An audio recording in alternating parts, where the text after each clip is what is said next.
Hola a todas, hola a todos, ¿cómo están? Espero que muy bien. En este material para la clase de la maestría, lo que vamos a estar trabajando es una introducción a la idea de consumo cultural propuesta por Néstor García Canclini, ¿sí?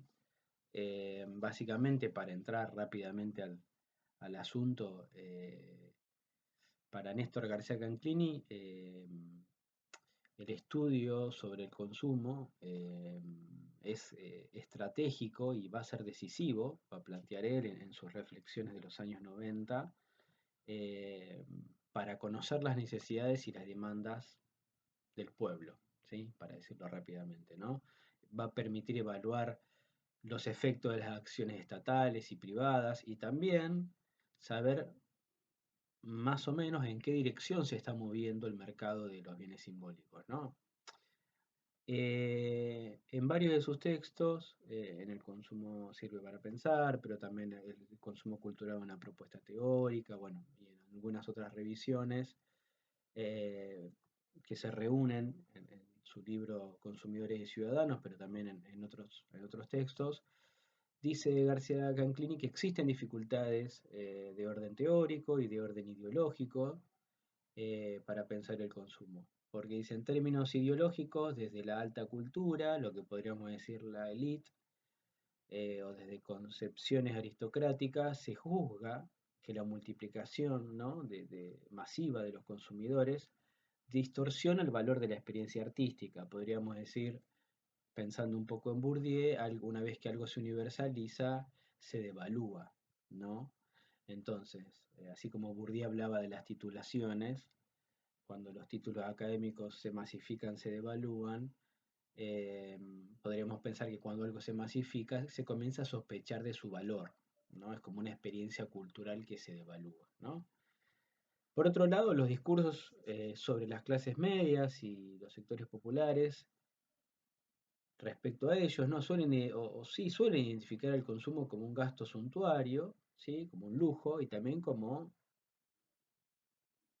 dispendio, ¿no? Un exceso o innecesario, ¿no? Entonces, al no pensar teóricamente cuáles son las reglas que configuran o estructuran el acceso a los bienes, se tiende a recurrir a una especie, dice García Canclini, de psicologismo moralista. Entonces, supuestamente esta avidez irreflexiva de las masas, que está acentuada por la publicidad, lleva al pueblo a lanzarse obsesivamente como locos, ¿no?, hacia objetos innecesarios, los televisores, los celulares.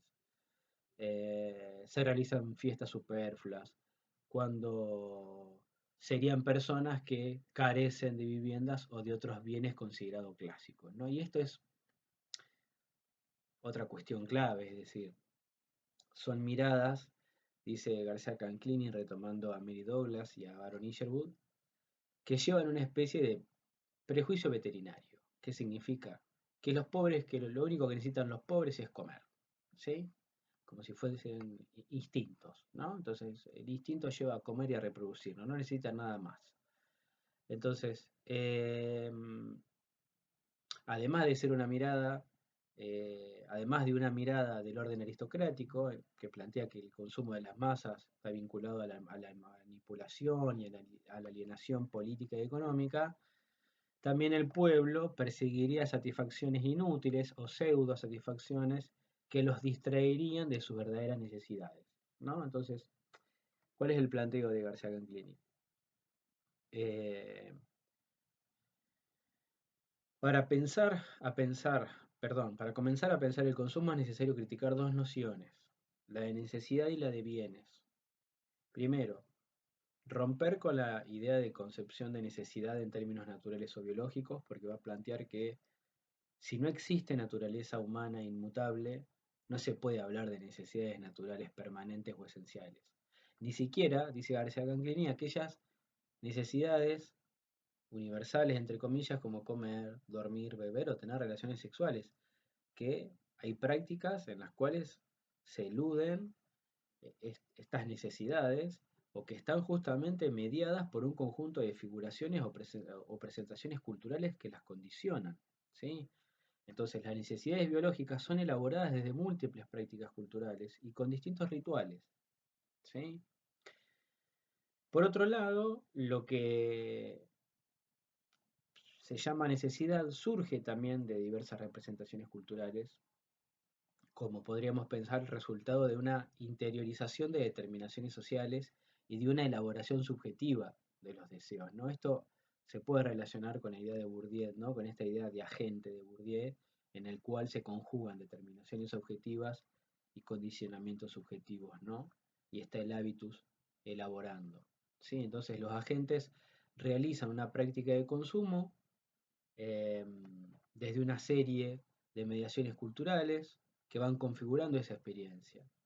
El género, la clase, la etnia, cuestiones etarias, ¿no? Eh, que nos orientan, que nos disponen a necesitar de ciertos objetos y de apropiarlos de cierta manera. Eh, entonces, lo que se considera necesario se va reconfigurando históricamente. Podemos advertir esto en ejemplos muy sencillos en que lo que hoy se consideran objetos necesarios hace decenas de años no existían, como la conexión a Internet o las computadoras, por decirlo rápidamente. La otra idea que debe eludirse tiene que ver con la concepción instrumental de los bienes, ¿no? García Campini dice, se supone que los bienes son producidos por su valor de uso para satisfacer necesidades, ¿no? Los bienes se producen en función de determinado objetivo. Los autos para viajar, los alimentos para comer. Parecería que habría un orden natural en la producción de objetos, o que rige la producción de objetos y que forma un repertorio fijo de necesidades. Pero no hay un uso necesario según los productos, sino que hay lógicas de valor económicas, simbólicas, y esto va a ser decisivo en la definición de consumo cultural de García Canclini, que están más allá del valor instrumental o funcional de los bienes. Entonces, haciendo estas distinciones, García Canclini va a intentar articular distintas perspectivas con el objetivo de trascender una mirada economicista. Entonces, el objetivo de García Canclini es tratar de captar el valor simbólico, ¿sí? Es decir, el sentido o el significado atribuido a los objetos más allá de su utilidad y de su carácter mercantil. Por eso, en su texto, El consumo, una propuesta teórica, él básicamente trata de, se interroga, ¿no? Se hace esta pregunta, ¿tienen los consumos culturales una problemática específica? ¿Por qué separarlos? ¿No? ¿Por qué separar lo que sucede en conexión con ciertos bienes o actividades y denominarlo consumo cultural? Entonces él va a decir que esta distinción se justifica en dos planos, teóricos y metodológicos, dice definido, o debido, mejor dicho, a cierta independencia parcial que se fue logrando o lograda por los campos artísticos en la modernidad. Él dice, ¿no? La independencia de estos campos, eh,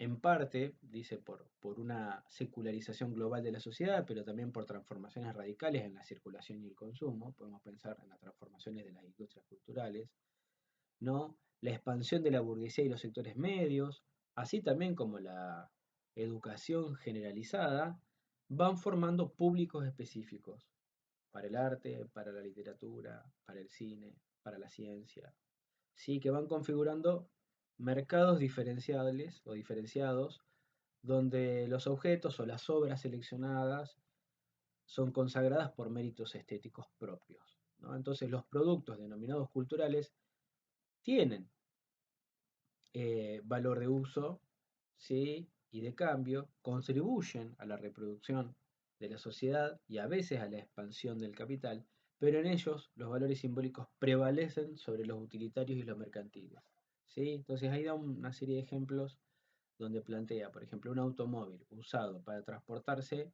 incluye aspectos culturales, sí, pero ese mismo auto eh, se inscribe en un registro distinto cuando el automóvil, que esa misma persona, él dice, García Cancini dice, supongamos que es un artista, coloca ese auto en una exposición o en una performance.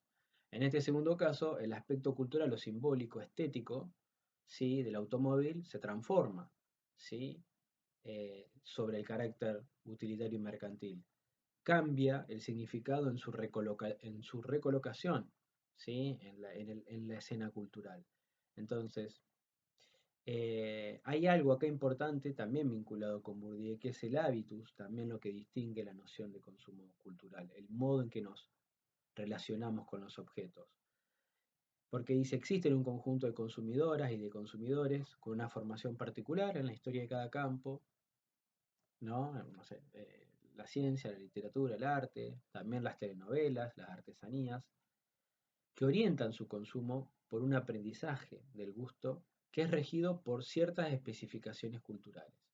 Entonces, ¿cómo definir la particularidad del consumo cultural? Y bueno, él va a decir, se trata de un conjunto de procesos de apropiación y usos de productos en el que el valor simbólico va a prevalecer sobre los valores de uso y de cambio, o donde al menos estos se configuran de manera subordinada a la dimensión simbólica. ¿Sí? Entonces, podríamos decir que los objetos tienen una especie de configuración discursiva o de significado, una trama simbólica que opera de modo efectivo, que nos interpela a consumirlos, pero vinculado a nuestra propia, digamos, nuestros propios aprendizajes, nuestra propia trayectoria en una serie de campos culturales, que activa una sensibilidad y que nos envía a experiencias que nos marcaron, a vínculos afectivos, ¿no? Eh, Ahora, hay otra cuestión relevante en la pregunta sobre el consumo y también podríamos decir eh, inquietante en el planteo que nos hace García Canclini respecto al consumo, que es la relación entre nación y consumo.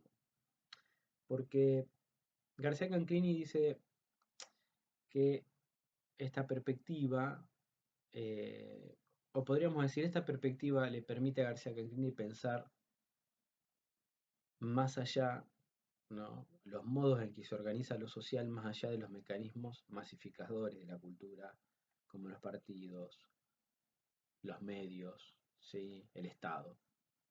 Las sociedades se presentan más bien de modo segmentadas, multiculturales, con variadas tradiciones, temporalidades, más o menos modernas, ubicadas según la ubicación espacial o geopolítica. Entonces, lo que le inquieta y que es inquietante en el planteo es que la nación ya no se presentaría como un elemento claramente articulador o sintetizador del conjunto de las diferencias, ¿no?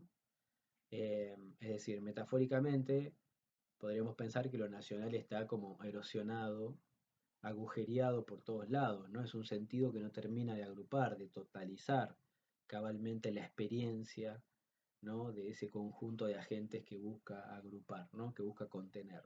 Entonces, si bien García Canclini, y esto creo que no lo menciona abiertamente en sus trabajos sobre el consumo, pero sí en otros, recupera a un historiador del nacionalismo muy importante, Benedict Anderson, en un libro llamado Comunidades Imaginadas, y plantea que la nacionalidad, la idea de nación, el nacionalismo, eh,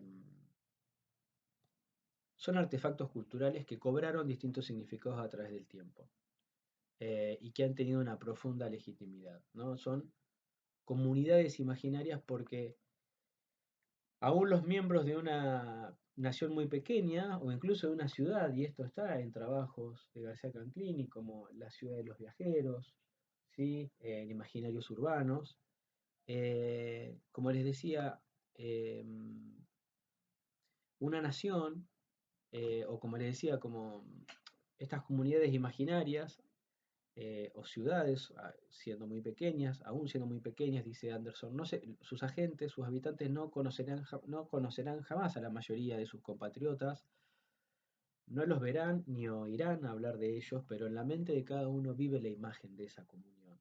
Entonces, desde la perspectiva de García Canclini, una nación es resultado de pactos y acuerdos entre productores, productoras, instituciones, mercados, receptores, receptoras, acerca de lo que es comunicable, compartible y verosímil en una época determinada. Entonces, desde esta perspectiva, pensando en el consumo, una nación puede ser pensada a partir de esta multiplicidad de segmentaciones, de cruces, de entrecruzamientos, de hibridaciones, como una comunidad hermenéutica de consumidores, ¿sí? Como una comunidad de interpretantes, ¿sí? Que interpreta, que se articula en relación a elementos, significados, objetos de consumo. Si bien los objetos están desigualmente distribuidos, suelen ser significativos para una mayoría, entonces las diferencias y las desigualdades se asientan en un régimen de transacciones, ¿no? De sentidos comunes, podríamos pensar, o parcialmente comunes, que harían posible una conflictiva coexistencia entre etnias, grupos y clases. Bueno, esta es como una introducción general a la idea de consumo cultural en García Canclini y también cómo se articula con la idea de nación. Así que bueno, la seguimos.